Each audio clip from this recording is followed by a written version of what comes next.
Okay, for this fly, we're going to tie a red Palomino Midge. And this fly is an excellent fly for fishing tailwaters, and I found that it works really well in the fall. I'm sure you can fish it in the winter and the spring and do just as well. It just seems to be a good pattern for me in the fall when I'm fishing midge patterns. So here we go. Red Palomino Midge. We're going to start off with a size 16 curved hook, and I've got using some red thread here. First thing I'm going to do is I'm going to get that red thread tied onto the hook. I'm not going to go to the back of the hook. I'm just going to kind of do it up here in the front, just like that. Snip that extra. Next thing I'm going to tie in is a little bit of micro-chenille, a little red micro-chenille. So doesn't take much. I'm really only going to cut about, since this is a size 16 fly, I really only need about maybe, I don't even know, maybe 3/8 of an inch is what I'm going to cut. But I'm not even going to use that much. So I'm going to place that micro-chenille right there where I quit tying my thread and tie down the chenille with a few wraps. There we go. Okay, I don't need that stuff in the head end, so I'm going to clip that.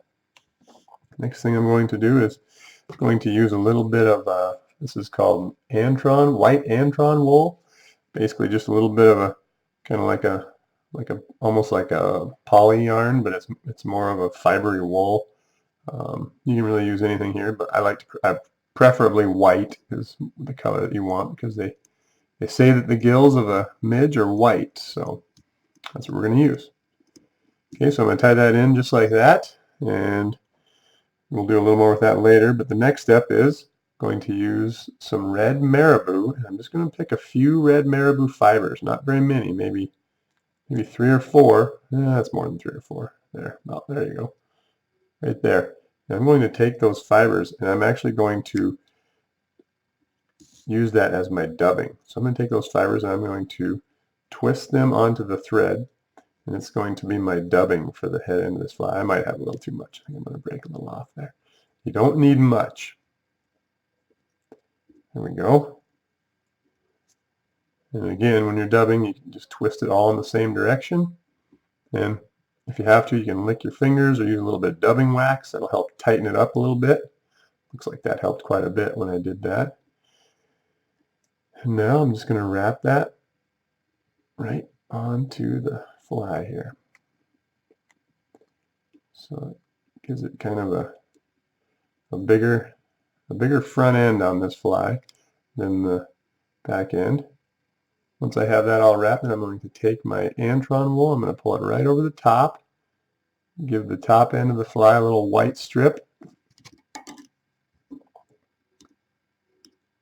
and we'll tie it off up here in the front. A couple of good wraps. And I'm going to take that, I don't need this long strip of Antron wool up here, so I'm going to take it, I'm just going to snip it about right there. It's got a little bit of a head on it, and that head is supposed to represent the gills of the midge. So I'm going to use my whip finisher. Whip finish the front end here. And that's it.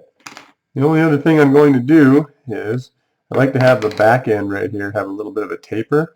So what I do is I use a lighter. I'm going to use a little lighter, and we'll put a little flame underneath this and try to get it to taper. I'm going to take it out of the vise and do it because I seem to have better luck with that. I'll try to do it up here on the camera so you can see, but just kind of get that flame underneath it. You'll notice it.